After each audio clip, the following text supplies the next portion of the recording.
It's another beautiful Sunday afternoon. This is Rubbin Minds. Welcome. My name is Ebuka Obiuchendo. Thanks a lot for joining us today on the show. We're about 6 months or thereabouts away from the general elections in February 2023 and about a month and a half away from the beginning of campaigns officially. But in spite of that, there's a lot going on in the country, even in politics. So many things to talk about today on the show. We'll try and see what we can get our hands on. I'm joined now by one of our regulars here, Timi Olagunju. Thanks a lot for joining us today. Thank you for having me. Like I said, campaign season is not here yet, but there's a lot already going on. But I think paramount on everyone's mind still is security, or the lack of it. That continues to be a huge problem for Nigerians.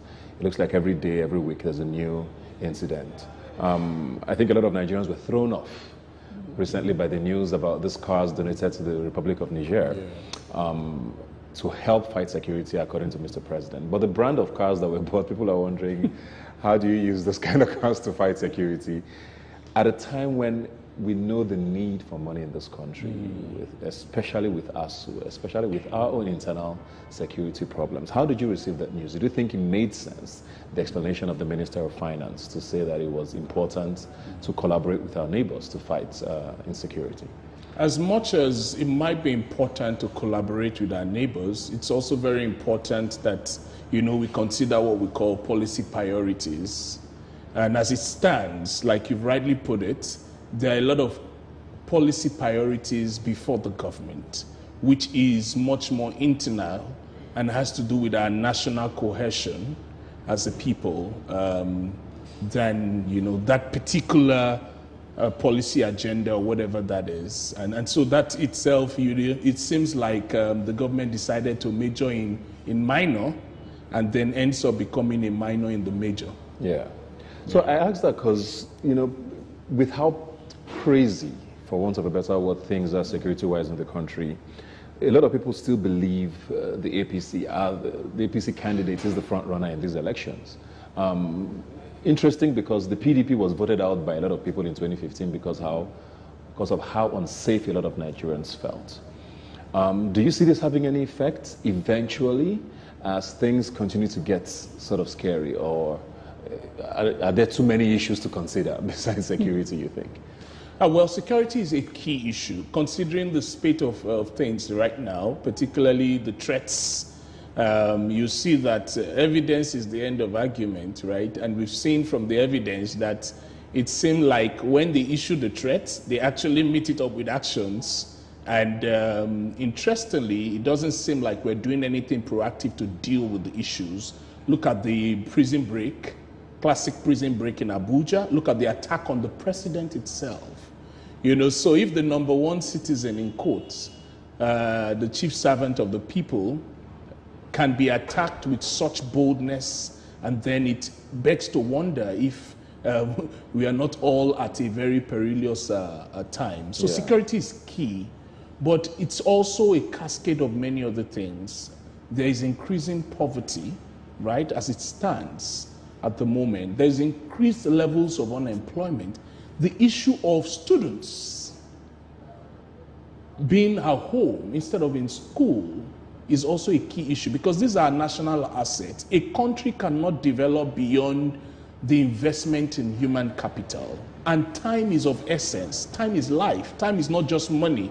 And you have the time of these young people wasted on the altar of, of such issues. And then within that same context, and it's money that is the core issue here, you're taking out money from taxpayers' money that belongs to the Nigerian people, our resources, and then, doing what we call fine bara with Niger Republic. That itself is not acceptable, considering the policy priorities that we have, beyond just security.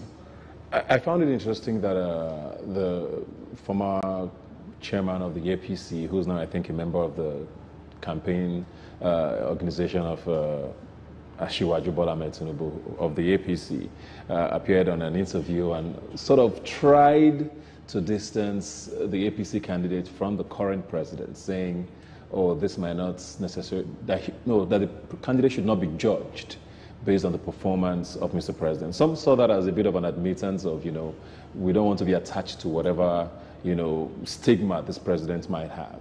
How do you view that, especially coming from a candidate who also sort of said he was going to continue from where Mr. President stopped? Do you think there's a bit of sort of a realization from the APC that maybe this might not be a good Well, what I see basically is an inconsistency on the part of the APC, because you cannot appropriate and reprobate at the same time. You cannot say, oh, we are not for and we are for.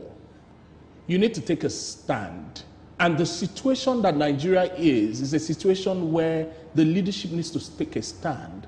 Take a stand against corruption, take a stand against insecurity, take a stand against students wasting away at home rather than being in school to contribute to our human capacity and economic development.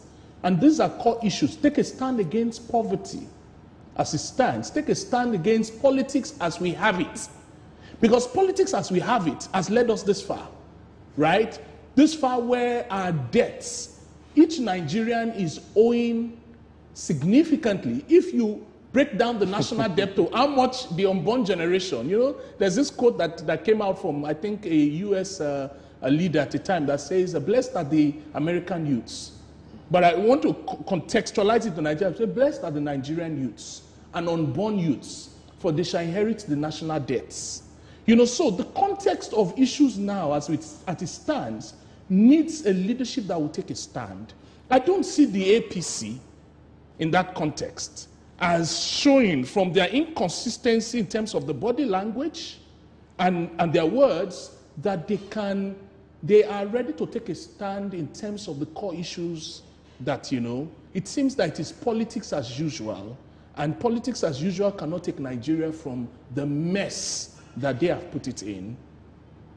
I want to talk about the vice presidential candidates of the Labour Party, who also had a viral interview recently where he pretty much said he wasn't going to reveal his tactics or his party's plans to tackle security. It's been interpreted in several ways. People said, oh, you don't reveal your plans so that nobody steals it, so that the insurgents or bandits or terrorists are surprised when it happens. But also some other people saw it as, does he really have a plan, or do they have a plan? What did you think about that? Well, those that ask the question, does he really have a plan, really are asking the right question in that context, because, leadership is about communication, right? And sometimes you may not necessarily throw out the intelligence of your plan, but you may throw out the objectives of that plan.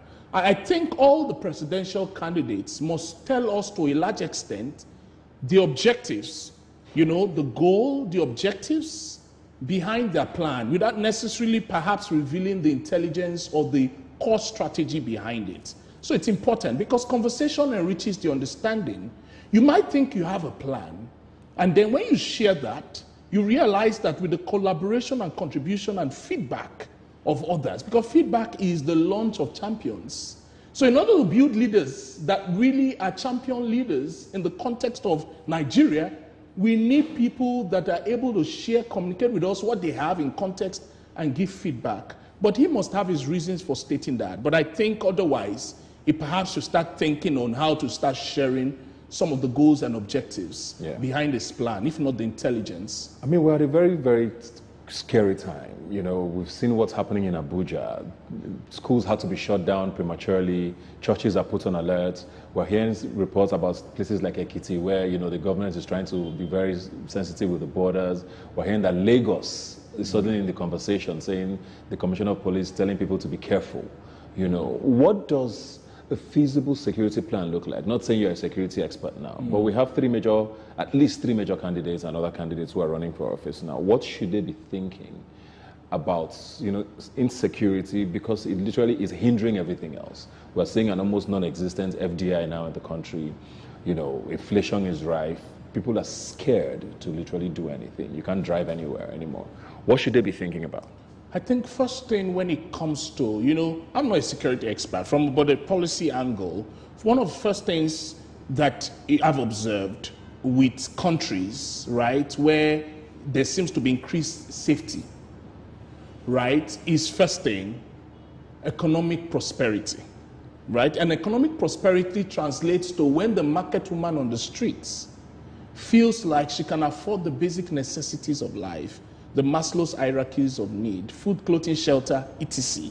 Right? So that's the first thing you realize with countries that are increasingly safe, the economy. So any serious person who wants to run for office should focus economy. That's the first key thing. Second thing is equity, right? You cannot have a society, an inequitable society, and expect justice to prevail, right? So equity in terms of policy making, in terms of how we deal with the leadership issues before us, might be able to also help instill that sense of justice in certain, climes or communities that can engender peace. Third thing is, one wonders what the intelligence agencies are really doing.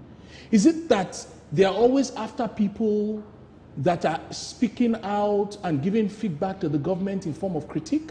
Or they're really about doing intelligence work? Because that's the key. You see all these things about insecurity, you cannot rule out communities from them. And so intelligence agencies must find ways to start collaborating with communities in such a way that they can start fishing out the bad eggs. And lastly, I think there's a challenge with the leadership in the security apparatus of Nigeria. That's a key thing. Because you see, a leader is a dealer in hope. And so when you have a leadership whose goals and objectives do not align, there can be a problem. And you see that despite how much we are pumping into the security apparatus and infrastructure, it seems like a basket. We keep pumping money in and it doesn't seem to produce the result. I think there's a challenge with the leadership. There needs to be a questioning, a core questioning of the leadership of the security apparatus of Nigeria as to what their goals and objectives are, and if they have not shown a track record of performance based on metrics, there are other capable people to replace them. I totally agree with you. I mean, we've had so many ultimatums from Mr. President. I think another one was issued recently, and we don't seem to see anything done when that ultimatum expires, and it just makes everybody wonder. But like I said, elections are in February. We have gone from rigging of elections now, it seems, to vote buying. It's the new way of doing things, quote unquote. So the elections are done freely and fairly, but there's a lot of inducement that's going on. We're hearing crazy rumors about amounts being budgeted per polling units by certain parties and all of that. And Nigerians are arguably poorer than they were in 2015, and probably even 2019. So there's an even bigger need for that inducement. Yes. Does it make you worry about the elections coming? Oh, yes. Despite of the excitement in the air, especially like with young people about the elections. Yes, there's the call for worry, actually. There's a call for worry because, fund is fundamental to fund any mental thing. People have needs. Let's put that into context. And so when you toast the sugar that helps them acquire those needs, I'm telling you, they will go for it. It's like the case of Stalin. There's this, I don't know if it's a real story, or, about Stalin taking a live chicken that they've kept in a cage, hungry for days, and plucking the feather of that chicken in front of his generals. And then he told them to bring corn and pour corn on the ground. And as he was moving with the corn, the chicken was still following him, having caused so much injury to the chicken. It instilled, So the point is that Nigerians emotionally, psychologically, socially, economically have been tortured by successive leadership that have turned the government coffers to their own personal wealth for their own personal greed and aggrandise. So basically we've had that over time. And so even when people know that this is their number one enemy in that context, and they see them toss that corn, there's a tendency to follow through with it. And so that's where the challenge is. I cannot tell you that I have a solution, or a recommendation to deal with this issue, right? But what I can say is to appeal as much as possible to Nigerians, not just only the people that are involved in this act of collecting, the demand side, because the supply side will always supply. They want to win elections, right? And they control some of the part of the supply side, also control the machineries of governments, the EFCC, the ICPC, and the likes. And the way our constitution is constructed, you know, they have a lot of sway over those institutions, right? So what I can appeal is that the demand side, the people, should look deeper into the consequence of their action. That if I collect that 10,000 naira from this particular person or this set of people, and I vote rather that which is outside the context of my conscience, because common sense is not common sense. People know what is good when they are able to see it, except they've not seen it. And so when they are able to realize the consequence of their action on themselves, on their children, the woman who is struggling, selling corn to send her child to school, that widow selling corn to send her child to school, is not able, increasingly, that child should have graduated and start providing support for that woman, that widow. But because of the strike, the woman then starts to, you know, it elongates the suffering for her in that context. And so, you see that the effect of this thing is so much on everybody. And so, realizing that consequence is key. Then lastly, in terms of the other parts of we Nigerians, if you are somewhat well-to-do, extend a hand to somebody. It's not too much, right? If you believe in a candidate, and that's where the challenge is. If Obama was a president, wanted to run for president in Nigeria with his Harvard debts, trust me, nobody will rate Shigbai Kobo for him. So we need to start understanding that sometimes, you know, we need to stretch a hand, that 5,000, that 1,000, that 500, to candidates we believe in are running for office. Because fund is fundamental to fund any mental thing. And I think we can start off from there in that sense. Thank you very much, Timmy. We're all keeping our fingers heavily crossed, waiting for September, first of all, for the campaign season to start and see how things play out. It's going to be massive. And hopefully I mean, we'd rather have the noise than the violence. So if it's all noise, then we're good. And we hope that February goes well. Thanks for being here today. Thank you for having me. We'll take a quick break now and be right back. Please stay with us. Get with you. Don't just stand there teasing me. Now it's time to show and prove. Welcome back to the show. I'm joined now by a good friend of mine who's been here before, has a couple of projects out we're going to be talking about, but I'll just introduce him as Judah Baga because he goes by a different name now? Yes, the guy. And I want you to please, I think it's just right that when the guest comes here, you address them. Yeah, I mean, you address all your guests by So you're starting the show by shading me. Just my name, please. Please welcome the guy. Lovely. On the That's show. all I want. Well, I changed my name to get a clip of you, to get a clip of you calling me the guy. What informed that? You know, my album is really about, or it was recorded during a period of being more comfortable being myself. I think as you grow up, you shed the parts of you that are not really useful, and it's just a statement about the fact that we should all be comfortable being, you know, like the guy you are, the guy behind MI, whoever that person is. You know? But did you have to change your name to do that? You know the funniest thing, I'm going to be honest with you, and if we can make this post go viral, it's, you know how I do things sort of tongue-in-cheek. I'm like, yo, I'm changing my name, the guy, and now it's sort of out there. But because of the album and because of the statement we're trying to make, when we put out visuals, people will see, I'm letting it happen. But the name MI is not going anywhere. It's, okay. Yeah. Because I mean, it's a brand that's become so solid, not just in Nigeria, across the continent, even globally. So I was just wondering how that re-engineering was going to work with you saying, okay, don't call me this anymore. I mean, we've had Kanye say we should start calling him Ye, but we'll still call him Kanye. Yeah. You know, Snoop tried it, so I thought that was going to be tough. Yeah. But anyway, this new project, man, how long since the last one? It's a difficult question for me to answer because I do small projects here and there. But I would say since the last time that I sat down to make an album, put the features, put it out for like commercial purposes, I would say maybe 2015, since the Chairman album. Yeah. I did do Rendezvous, the Judah EP, the live reports. There are a few projects I've done in between, but this is the first, like, okay, let me put out an album. That's what I thought. We'll take a break now and we'll be right back. Please stay with us. Get with you. Don't just stand there teasing me. Now it's time to show and prove. So how tough is it now? Nigerian music is wild at the moment. A lot of us kind of saw it coming, but it also happened a lot quicker than I guess maybe someone like me thought. Yeah. What's happening internationally and even locally with the number of artists who seem to pop up like every week at this point. What does that do to someone like you who's been in the game for so long? Yeah. Is there pressure? Is there inspiration you draw from what's happening now? I think every artist feels everything all the time, and maybe for artists that are paying attention and listening, you know, I would say that I think we're all feeling the same thing. Yeah. All the time as an artist. Because I feel pressure. And I'm not even an artist. I'm sorry. You know what I mean? Like it's like, what are you going to do next year? And then next Yeah. year, and then next year, and then next year. And I think that that's part of the journey. I think that also the reason why it's important for artists in our context to keep working on their craft and improving is because our industry is still growing. And so what that means is that for every single artist, your catalog's value today hasn't reached its full potential because Yeah. that market is still expanding. You haven't reached all the audiences you could reach because that audience is still expanding.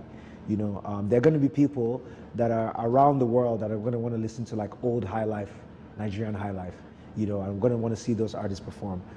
You look at like Seun Kuti, Made Kuti, Femi Kuti have been touring globally for decades, taking a path that Yemi Alade has taken. So I really truly believe that it's an amazing time for African creatives, for Nigerian Yeah. creatives and musicians. Yeah. What are you doing differently though this time, if anything? I mean, not that you have to, Yeah. but we've seen people try to re-engineer, sort of retweak, you know, their style. We've seen people like Wizkid who've transitioned to different things. Yeah. There's a lot of talk about hip hop being dead in Nigeria. Yeah. Are you still going to stick with it? What's happening with this new guy, the guy? I'll be honest with you, the guy has always just been about music. If you listen to my album, you know, I am a rapper, and I think that's always going to be my mode of communicating. It's the tool that we have. You're trying to make a point, and everybody has a tool. Some people have melody, some people have an amazing voice. My gift is to be able to see words and arrange them in a way that people can hear something and Yeah. think about it, you know, in a new way.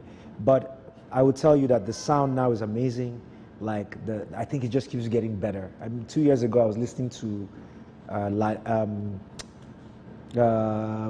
Mona Lisa and Peru. Okay. Last year when they came out, and I was just listening to the sonic, like the pieces and how the music came together. I'm like, man, music is getting better. And I think as a rapper, it gives you more freedom to do more things because as long as you can lean into music and you're not intimidated to work with different people, you know, the sky's the limit. I want to ask the typical question, is hip hop dead? But I want to say, isn't hip hop dead? Because I feel like that's a different kind of question. dead? Because even Drake just released an album and everybody accused him of singing almost Who, Drake? Oh, yeah, Drake, yeah. you know? Yeah. So it's not just a local thing now. Even internationally, it looks like everybody's sort of gravitating towards a different sort of style. Yeah. So I mean, how would we define something as being dead? If a genre was dead, like is reggae dead? Is reggae dead? Would you? Not dead. Okay, so by that regard, we can clearly say hip hop is clearly not dead. If we're arguing about like reggae, because hip hop has J. Cole, Kanye West, Kanye and Drake last year had two of the biggest albums of the year, the Migos. You can spread out, you can just zone in on even just a type of hip hop. If you just say, I just want to hear like people that just rap, or rap in a 90s style, or rap with a certain sound, you can find great artists making music today. Yeah. I think what's happening is that the pop sound and the spine of what's driving music was hip hop for such a long time. And as it sort of like morphs, I think that there's a moment where it's starting to be like this new amalgamation of different sounds.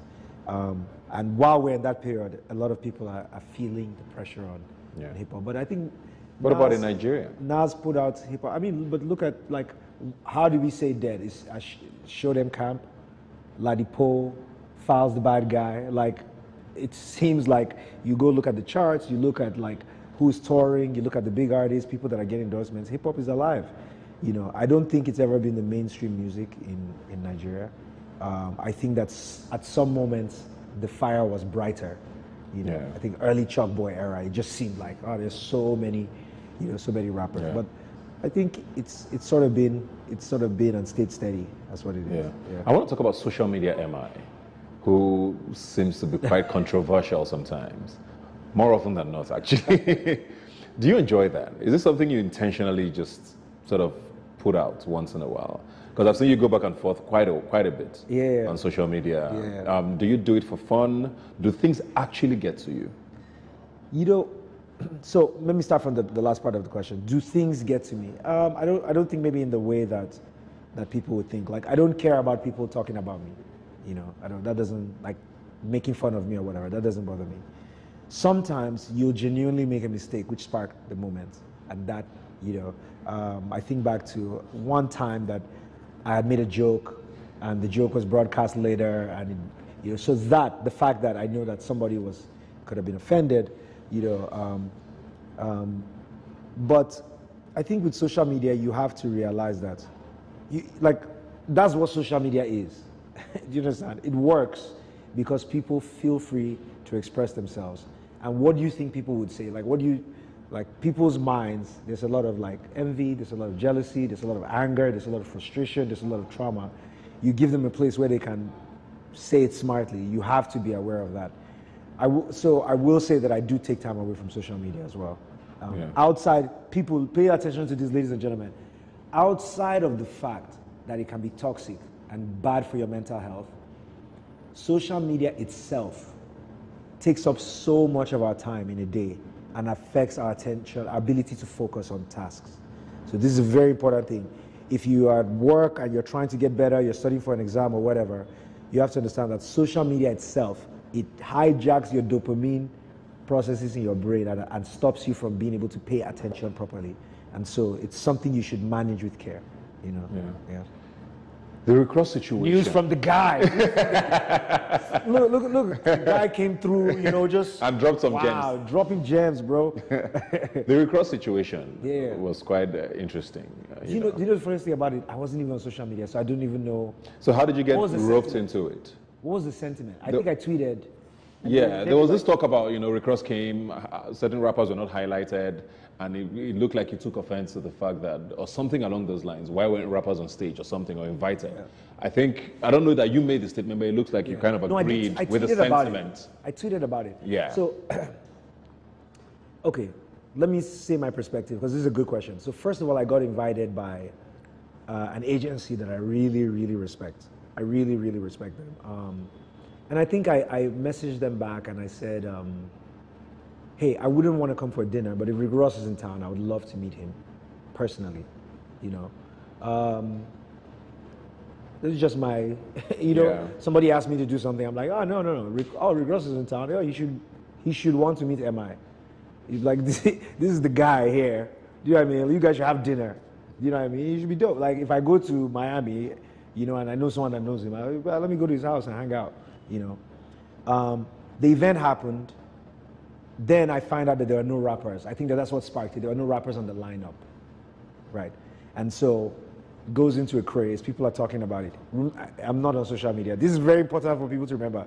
The guy spends his time not on social media, guys. So I come on social media and I see people are talking crazy about it, or rappers were disrespected and blah, blah, blah. And I think my tweet was something to the effect of saying, look, I got invited to go, and I asked to meet with Ross 101, and it didn't happen. And I was like, and my perspective is that we have to understand that the game of entertainment is what it is, and that until hip hop starts to demand that sort of respect in terms of the dollar amount and naira amount, you're not going to get treated that way. Like, look at me.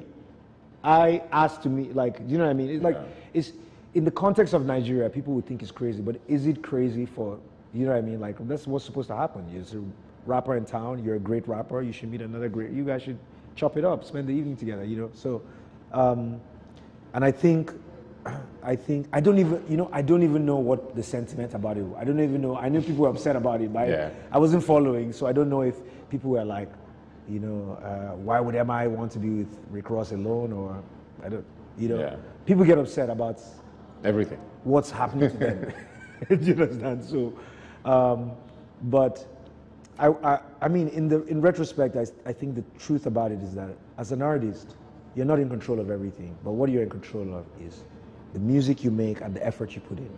And if we, as a hip-hop community, make great music and we put in the effort, that's the validation we need. Yeah. That's the statement I was trying to make, you know. Speaking of Rick Ross and all of that, international collaborations have become quite a thing now. Yeah. People don't even get too excited anymore. They're like, oh, okay, so Drake was on that song. Oh, Thames is a Beyonce. Yeah. Oh, okay. Yeah.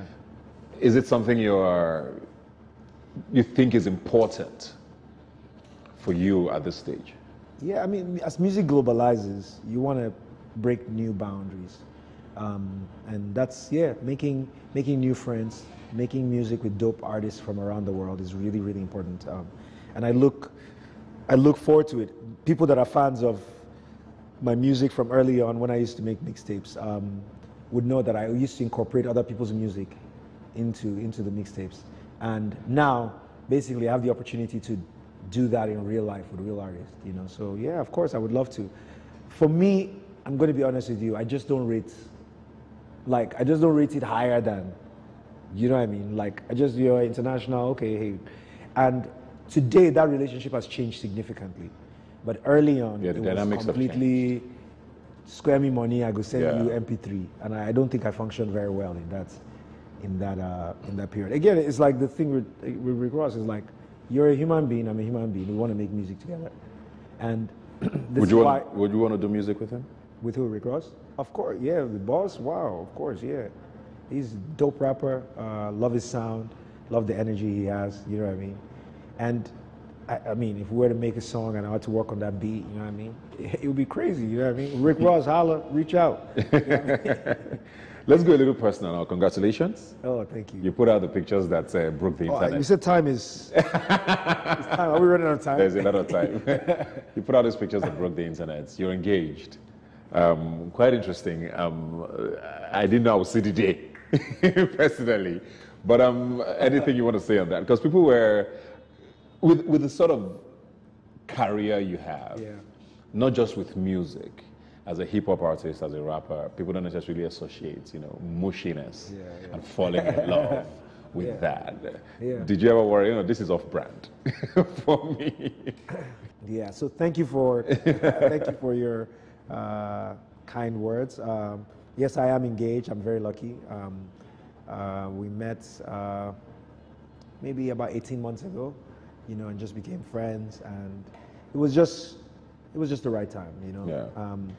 And when I put out the video, I honestly thought, like on my birthday, my 40th birthday, I put out a video, and people say happy birthday, and then the next day we move on. Do you know what I mean? So, so you thought that was what was going to happen? In my head, I'm like, nobody cares. Like I don't really put out my personal life to people. Nobody really cares. I'm like, hey, you know what? I'm just gonna put out the video. People are gonna say congratulations in the comments. Tomorrow morning we keep it moving. Then it was just, man. I had conversations with my label. I had conversations with there was so many implications of that one movie. Yep. And I think before that there had been a couple articles about her, and I think I wanted to put out the videos just so that people would hear from me first, as opposed to. Does it change the dynamics of how you work now, approach your career? Because, I mean, you tour, for example. People always wonder, when you're out there on the road for so long, does it change the dynamic for you on how you approach your career going forward? Good or bad? Yeah, I hope so in good ways. I mean, I hope that I'm able to be more choosy about the things I give my time to. Annie's very supportive, very, very supportive. Oh, she said Annie. She's like, we shot a video on Sunday, and she's just got back into town, and she was there at the video shoot, and she's very, very supportive. She rides hard for me. So, and then, I mean, you would be able to tell me better than I would, but I think you get into this relationship, and then you sort of figure it out as you go along. And so I'm open to that, because part of the important thing is that she's also accomplished so much and done so much with her own life, and I want to be able to support her, in whatever way. I know right now she's in between things, but from what I can see, the next thing she wants to do is really something really massive. And, I want to be able to like, hey, I got you. Yeah, I got you as well. Awesome stuff, man. Well done. Very quickly now before we go, just details on album, where to listen, where to find it, and all of that. So my album comes out on August 19th. It's called The Guy. I don't know if I should leak all my collabs. Drop it. Drop what you can. I have Nas on it. I have Wande Cole on it. Wait. I have. You have Nas. I have Nas on it. I have Wande Cole. I have Bado. I have Benson. I have Caveman. I got Fino, Duncan Mighty, Jags, Ice Prince, Tommy Owo. It's an MI album, guys. How many songs are? I don't know what to say. You guys remember when MI used to put out albums? It's an MI album. I think I'm actually already sold. the guy's here. You know what I mean? And it's beautiful music. I'm really excited about it. I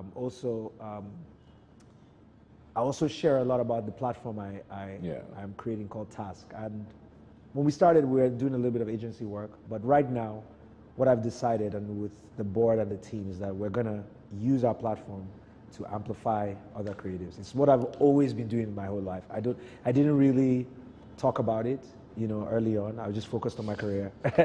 You're so annoying. But when you think of great A&Rs in the industry, you have to think of MI too, because for that arena, he's really a chairman. So if we're gonna, but Task, you guys should check out Task. If you're a young creative, you're out there, we're building a platform, an ecosystem where young creatives can have an easier life. We want you to get the resources, the information you need, because it's not easy to be a creative. We're talking about pressure even in this interview. So yeah, that's all my things I think I've spoken about. The Guy coming soon, Task, getting married January 2024. Don't mind him. Thanks a lot, Emma. Good luck with everything. Looking forward to the album. I'm actually looking forward to the album because we've missed you and we can't wait to hear what it sounds like now. And congratulations. Thank you, man. We'll take a break now and we'll be right back. Please stay with us. Get with you. Don't just stand there teasing me. Now it's time to show it through. Welcome back. International Youth Day is celebrated globally on the 12th of August, and we're going to be having that conversation now and putting Nigeria in context. I'm joined here by Shimon Fakorede, Commissioner for Youth and Sports in Oyo State. Thanks a lot for being here today. Thank you very much.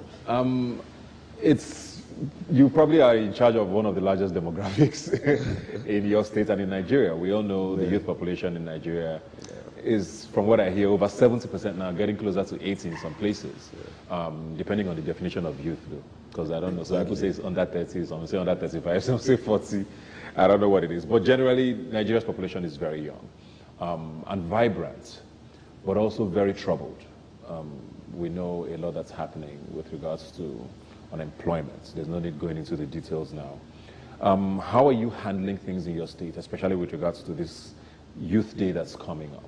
How do you get young people inspired again at a time like this with all that's going on? So I think representing that constituency, can actually be quite a challenge, because this is like the most vibrant demographic that we have in the nation. And it's actually very, very technical, trying to get them along.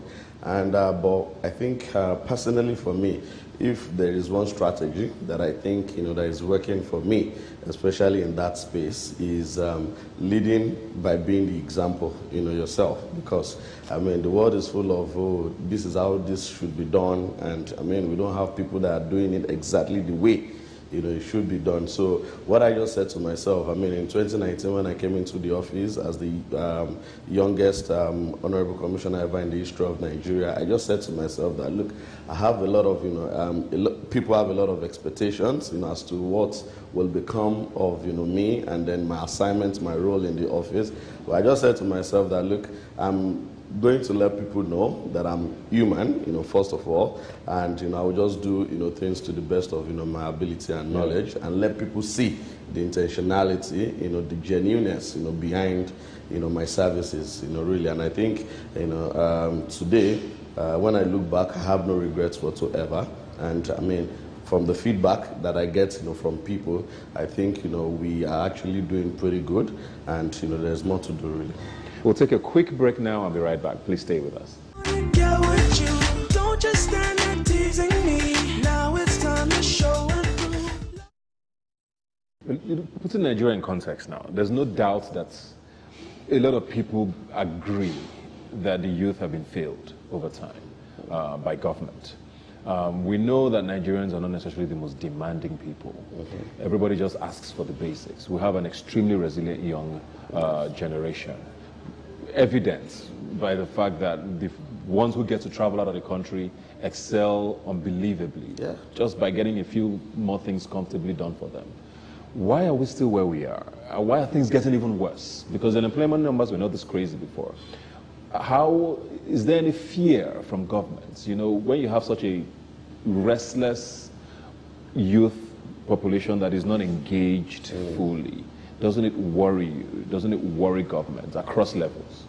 Yeah, so for me, you know, personally, especially because, I mean, I'm actively in, you know, the government, you know, especially, you know, from Oyo State, and if there's anything I see, especially for the consciousness that is being put into things, you know, in Oyo State, I would say that there are a lot of things that we need to actually re-engineer in our system. I mean, a number of, you know, policies that needs to be changed that's necessarily not, you know, compliant with the world that we have today. And that is why you find a number of, you know, youths, you know, trying to get, you know, themselves out of the country, and it won't take them, you know, time, you know, for them to actually succeed, because what they actually just need is an enabling environment. So for me, I think, you know, this Nigeria that we are, I think the barest thing that we can actually do, you know, as a government is just to create an enabling environment, because Nigerians, they have the tenacity, they have that, you know, doggedness to actually, you know, be able to weather the storm. So all you just need to give them is an environment where they can actually thrive. And if you do that, you will see a number of results. I don't believe that what we need to thrive or to, you know, be better Nigerians or better Nigeria is actually outside of, you know, where we are. I believe so strongly that all the things that is required for us to thrive, we have it, you know, here. So why are we not harnessing this? So, I mean, you will hinge that a lot on, because I believe so strongly that everything rises and falls on leadership, really. So if we're not getting the kind of the desired result that we have, I mean, we all know that, you know, there are little hiccups here and there, especially when it comes to the leadership of the country. So, I mean, and I know that if we can actually be quite intentional as to selecting our leaders, our representatives, I know that, you know, things will change. Because look at the countries that are actually doing well. I mean, it's not like Nigeria, corruption is not only found in Nigeria or in Africa. I mean, there's corruption all over the world, but there are institutions that are there that have made, you know, that act of corruption quite a little bit difficult for you to, you know, carry out. So that is what we just need, even in our country, institutions that will almost handicap this, you know, corruption, because corruption is a natural phenomenon. If you ask me, you know, whether we like it or not, you know, people will definitely, you know, want to do things that are not. But when they know that, look, there are institutions, there are systems in place that will actually, you know, nap them, they will definitely think twice before they want to do anything. Yeah. Yes. So it's more of the institutions, you know, first than, you know, the people. I mean, when you build stronger institutions, it's, you know, puts people into check. I like that you brought up leadership there, because there's always been this talk about, you know, young people running for office. I mean, yeah, very few of you who even get to get appointed into such top-level positions in government. There's always this joke about people who try to run for office end up being SAs and PAs and all of that. Not that they are bad things, but it always feels like, okay, just take this one and keep quiet there, you know. Why is that still hard to break? You have been a politician now for a couple of years. You kind of understand the system. Is it a feasible sort of dream for young people to crack that leadership elective system? Why is it so hard, and what should we be doing differently? So quite frankly, I'm going to say that it's quite tough, you know, especially because of this environment, you know, that we are at the moment. And the best, you know, thing to do really is just to find a way to just get, you know, involved. And there are a lot of principalities, you know, in the system that would not, you know, want you to actually thrive, or that might be quite, you know, threatened by what you might possibly bring to the table. Take, for example, in 2019, when I was announced, I was nominated by His Excellency to be a commissioner, there were a number of older men, who protested against, my candidacy. That, why? Who is this small boy? This position is for big men.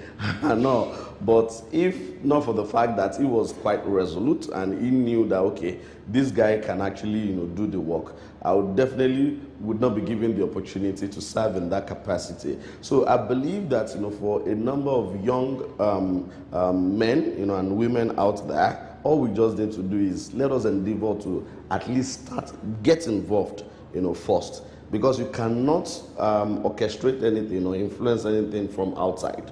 There was a particular meeting that I was in a couple of months ago, and then I looked around at that gathering. I was the youngest in that gathering, and perhaps the only youth in that gathering. And I said to myself, even if I want to promote an agenda here, I already know that there are a number of voices that will shut me down.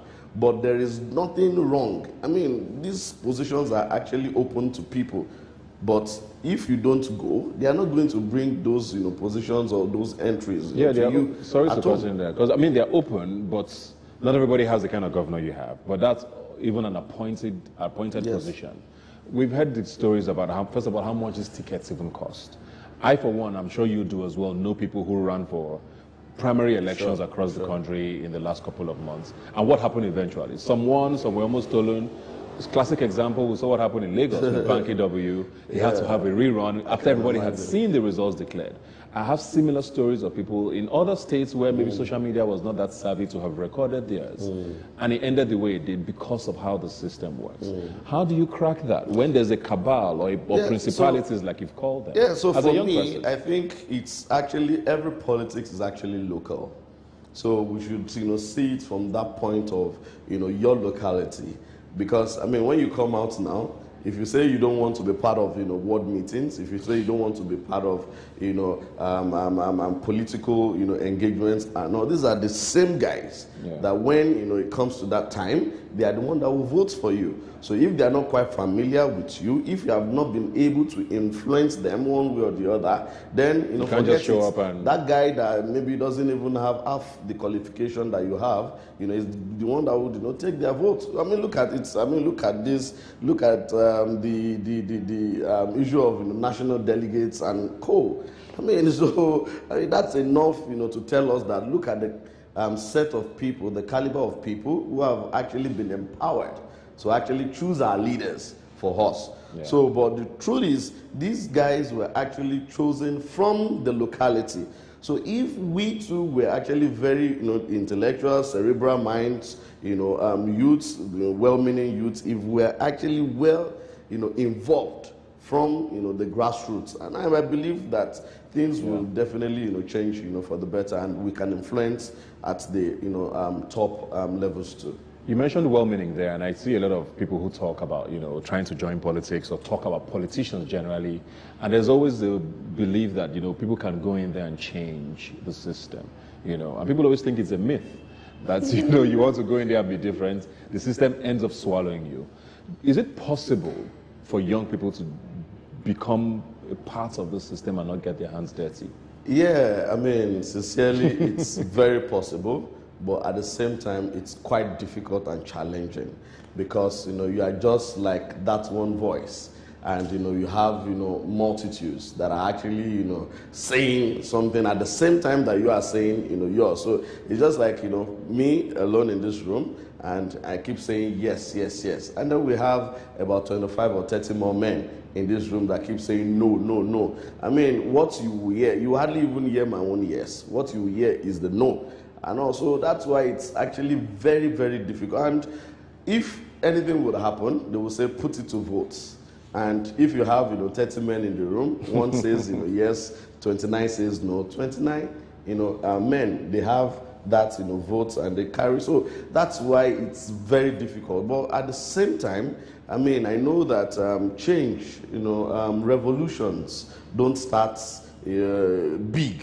They start small. So, I mean, having Seun Fakorede today, who has been in active governance since 2019 and is still waxing strong, and getting a number of other people to actually join this vanguard, I know that with time we'll be able to influence. Man, the world is actually getting smarter.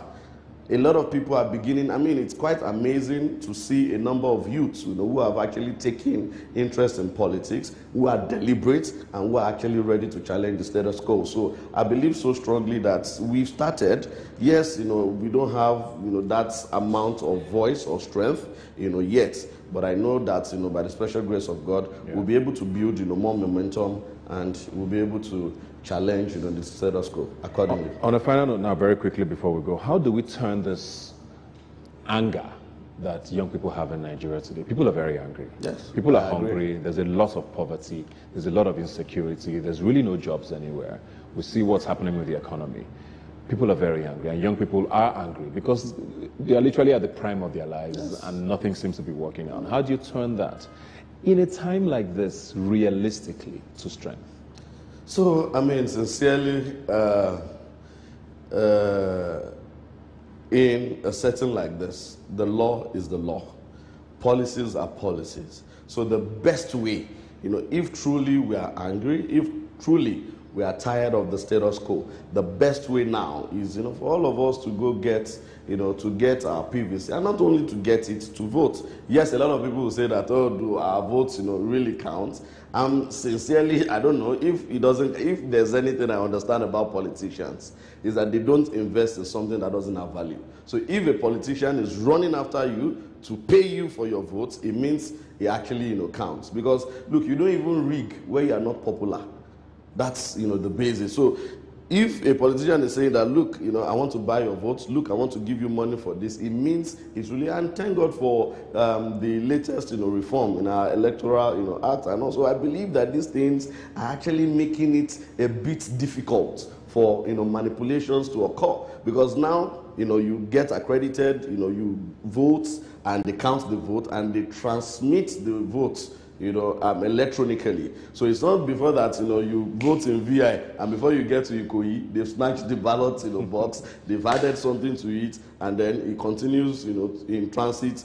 By the time it gets to Ikoyi, vote of, 10,000 is already 88,000.